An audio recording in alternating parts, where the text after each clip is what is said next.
Assalamualaikum warahmatullahi wabarakatuh. Perkenalkan, nama saya Himatu Alia Utama. Di sini saya akan memaparkan materi Sistem Informasi Manajemen bab 4, yaitu pengguna dan pengembang sistem. Yang pertama adalah organisasi bisnis. Ini merupakan kerangka kerja sistem informasi yang dikembangkan untuk mendukung tingkatan-tingkatan dan area-area organisasional.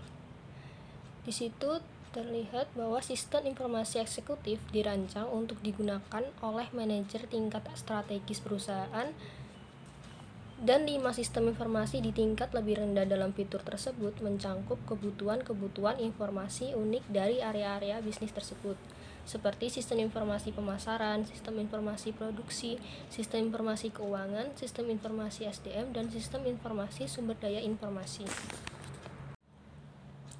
Kemudian organisasi layanan informasi.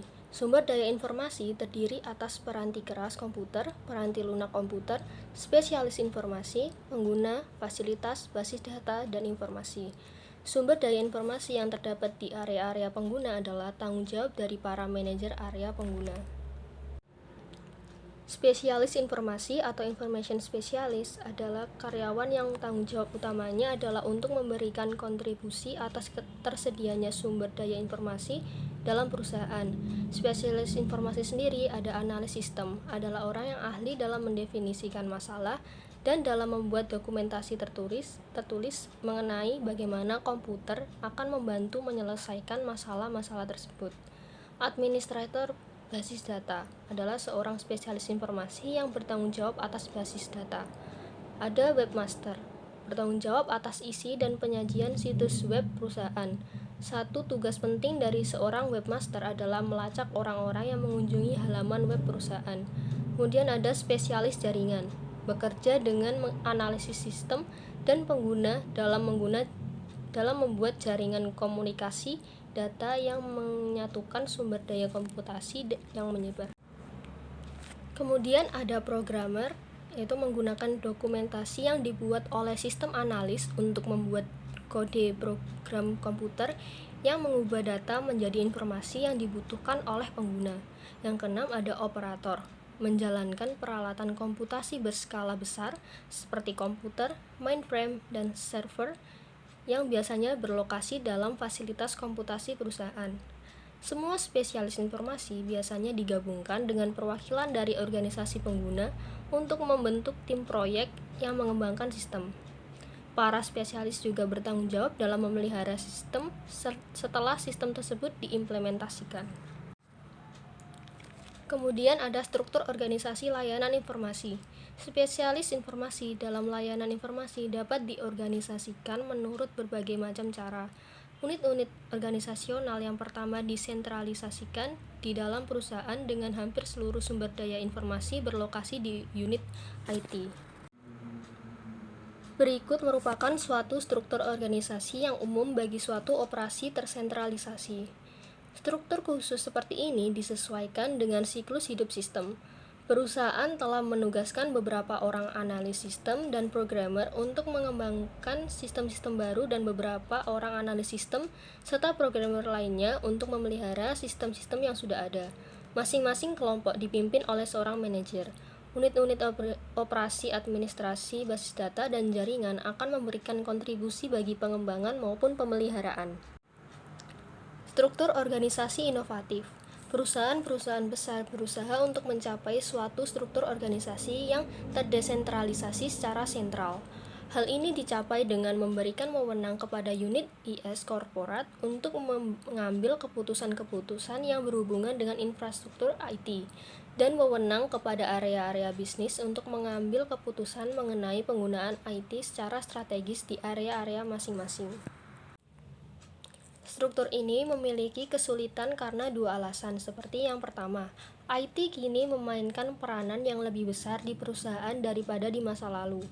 Kedua, perubahan teknologi yang pesat menuntut agar struktur memberikan perhatian khusus untuk mengembangkan pengetahuan dan keahlian informasi bagi pengguna sistem maupun pengembang, sekaligus memanfaatkan segala jenis sumber daya informasi yang tersedia dari vendor dan konsultan. Sebagai respon atas kebutuhan para peneliti SIM yang mengidentifikasikan 3 struktur inovatif, yaitu yang pertama model sekutu, yang kedua model platform, dan yang ketiga adalah model terskala. Berikut merupakan model jaringan organisasi sistem informasi yang menerapkan fitur-fitur model sekutu, platform, dan terskala. Cara pandang inovatif terhadap struktur organisasi menyadari bahwa fungsi IT bukanlah suatu unit berdiri sendiri yang menyimpan seluruh sumber daya informasi dan memberikan semua sistem informasi kepada para pengguna. Hal yang perlu bahwa pertama, IT berinteraksi dengan pengguna maupun vendor, dan yang kedua, tanggung jawab atas fungsi-fungsi tertentu dialokasikan kepada spesialis-spesialis seperti pejabat informasi divisional dan manajer rekening. Komputasi pengguna akhir. Sistem informasi yang pertama dikembangkan dengan para spesialis informasi melakukan seluruh pekerjaan bagi para pengguna. Fitur seperti yang digambar ini menunjukkan bagaimana spesialis informasi bertindak sebagai perantara yang memisahkan pengguna dari komputer. Panah-panah di dalam fitur tersebut mencerminkan aliran komunikasi dua arah. Pengguna akhir merupakan kata yang sinonim dengan pengguna. Pengguna menggunakan produk akhir dari suatu sistem berbasis komputer. Komputasi pengguna akhir timbul disebabkan oleh 4 pengaruh utama, yaitu yang pertama, dampak pendidikan komputer, antrian layanan informasi, murahnya peranti keras, dan peranti lunak siap pakai. Pengguna akhir tidak perlu bertanggung jawab penuh atas pengembangan sistem, namun harus menanggung sebagian tanggung jawab tersebut. Dalam banyak kasus, pengguna akan bekerja sama dengan spesialis informasi dalam mengembangkan sistem. Berikut merupakan rantai komunikasi komputasi penggunaan akhir, menunjukkan suatu skenario EUC di mana pengguna akan mengandalkan spesialis informasi untuk mendapatkan dukungan pada tingkat tertentu. Pengguna sebagai suatu sumber daya informasi. Pengguna dari sistem informasi perusahaan adalah sumber daya informasi penting yang dapat memberikan satu kontribusi nyata dalam mencapai sasaran strategi dan meraih keunggulan kompetitif. Keuntungan komputasi pengguna akhir yang pertama adalah menyamakan kemampuan dan tantangan. Yang kedua adalah mempersempit jarak komunikasi. Resiko komputasi penggunaan akhir yang pertama adalah sasaran sistem yang buruk. Sistem yang dirancang dan didokumentasikan dengan buruk. Kemudian penggunaan sumber daya informasi yang tidak efisien. Hilangnya integritas data, hilangnya keamanan, dan hilangnya kendali. Kriteria pendidikan pengetahuan dan keahlian yang dibutuhkan untuk karir di bidang layanan informasi. Pengembangan sistem informasi membutuhkan pengetahuan dan keahlian tertentu. Spesialis informasi menerapkan pengetahuan dan keahlian secara kontinu. Pengguna menerapkan ketika mereka pernah ikut terlibat dalam komputasi pengguna akhir. Pengetahuan pengembangan sistem. Jenis pengetahuan yang memungkinkan seseorang memberikan kontribusi dalam upaya-upaya pengembangan sistem meliputi pengetahuan komputer, pengetahuan informasi, dasar-dasar bisnis, teori sistem, proses pengembangan sistem, dan pembuatan model sistem. Keahlian pengembangan sistem. Jenis-jenis keahlian pengembangan yang berbeda dan memiliki arti penting meliputi keahlian komunikasi, kemampuan analisis, kreativitas, dan kepemimpinan. Mengelola pengetahuan yang ditunjukkan oleh sumber daya informasi perusahaan. Beberapa sumber daya yang mencerminkan gudang-gudang penyimpanan pengetahuan yang berharga yaitu pertama, peranti keras, kemudian peranti lunak, spesialis informasi, pengguna, fasilitas, basis data, dan informasi. Otomatisasi kantor. Otomatisasi kantor adalah penerapan otomatisasi seperti teknologi komputer pada pekerjaan kantor. OA meliputi seluruh sistem elektronik formal maupun informal yang terutama berhubungan dengan komunikasi informasi ke dan dari orang-orang di dalam maupun di luar perusahaan. Suatu keunggulan OA adalah adanya fakta bahwa ia memberikan sambungan komunikasi bagi orang-orang di dalam dan di luar perusahaan untuk saling berkomunikasi satu sama lain. Berikut merupakan contoh model OA atau otomatisasi kantor di mana para pemecah masalah menggunakan aplikasi berbasis non-komputer dan aplikasi berbasis komputer. Pergeseran dari pemecah masalah administrasi ke manajerial. Contoh-contoh aplikasi otomatisasi kantor antara lain pengolah kata, email, fax, dan penanggalan elektronik. Kantor maya. Konsep kantor maya atau virtual office mengakui bahwa pekerjaan kantor dapat dilakukan hampir di semua lokasi geografis selama tempat kerja tersebut terhubung dengan satu atau lebih lokasi tetap perusahaan oleh suatu jenis kemampuan komunikasi elektronik.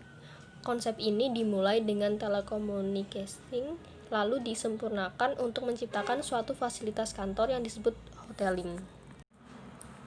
Telecommuting. Istilah telecommuting diperkenalkan karena sepertinya merupakan satu cara yang tepat untuk menggambarkan bagaimana karyawan dapat secara elektronik pergi ke tempat kerja. Keuntungannya adalah fleksibilitas dalam menjadwalkan tugas-tugas pekerjaan, kemudian kemudahan dalam berkomunikasi. Kerugiannya sifatnya yang terisolasi, kekhawatiran akan kehilangan pekerjaan atau terganggunya karir. Kemudian batasan antara tanggung jawab rumah dan kantor menjadi kabur.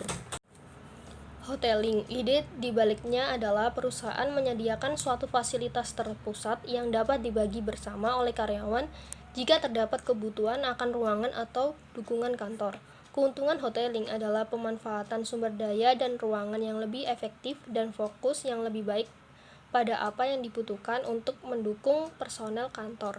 Risiko hoteling adalah meliputi anggapan akan hilangnya bonus oleh para karyawan yang tidak lagi memiliki ruangan kantor pribadi, hilangnya perasaan berada dalam suatu komunitas dan potensi dampak negatif pada budaya korporat. Keuntungan kantor maya, yang pertama adalah biaya fasilitas yang lebih rendah, biaya peralatan yang lebih rendah, berkurangnya penghentian pekerjaan, dan kontribusi sosial. Kerugian kantor maya, moral yang rendah karena tidak adanya umpan balik positif yang berasal dari interaksi tatap muka dengan atasan dan sesama rekan kerja. Kemudian ada kekhawatiran akan resiko keamanan. Organisasi maya. Keberhasilan kantor maya memicu para visioner untuk melihat bagaimana kantor maya dapat diperluas hingga berlaku bagi keseluruhan perusahaan sebuah organisasi maya. Di sebuah organisasi maya atau virtual organization, operasi keseluruhan perusahaan dirancang sedemikian rupa sehingga menjadi tidak terikat pada lokasi-lokasi fisik. Dampak sosial organisasi maya. Industri-industri yang paling tertarik pada konsep kantor maya dan organisasi maya adalah industri yang memberikan nilai tambah dalam bentuk informasi, ide, dan kecerdasan atau biasa disebut dengan istilah ekonomi 3I. Istilah tersebut diberikan untuk menjabarkan industri-industri dalam bidang pendidikan, perawatan kesehatan, hiburan, perjalanan, olahraga, dan konsultasi. Menempatkan pengguna sistem dan spesialis informasi pada perspektif. Unsur manusia terus menjadi salah satu bahan paling penting dalam pengembangan dan penggunaan sistem informasi. Para pemain utama adalah pengguna dan spesialis informasi. Kedua kelompok tersebut membentuk tim pengembangan. Sekian dari saya, terima kasih. Wassalamualaikum warahmatullahi wabarakatuh.